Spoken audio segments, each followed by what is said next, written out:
Kwa hiyo vipindi, kuna kipindi cha mapito. Kwa hiyo ninavyotazama sasa, inawezekana unapita kwenye kipindi cha mapito mazito. Mapito mazito unapitia. Hiyo niko kwenye kalenda ya Mungu. Iko kwenye kalenda ya Mungu.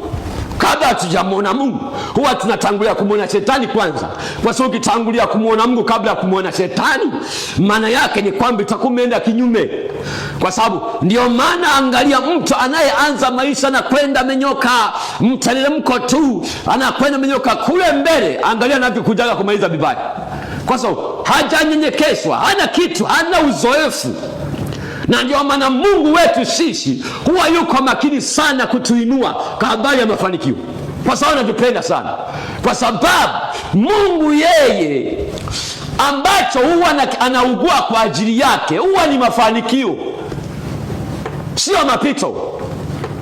Na ndio maana sikiliza, Mungu huwa haguswi na matatizo yako, anaguswa na moyo wako. Kumbuka ile siku zote. Kumbuka siku zote, wanadamu tulivyo, huwa ni rahisi sana kumwacha Mungu na kumsahau Mungu tunapokuwa tumestarehe. Sasa kwa kuwa Mungu anatupenda, huwa haruhusu mafanikio tuyapate kabla hajatuandaa, kabla hatajengea nidhamu, kabla hajatunyenyekesha, katupuni kabisa. Kwa hiyo iko kwenye kalenda. Haleluya.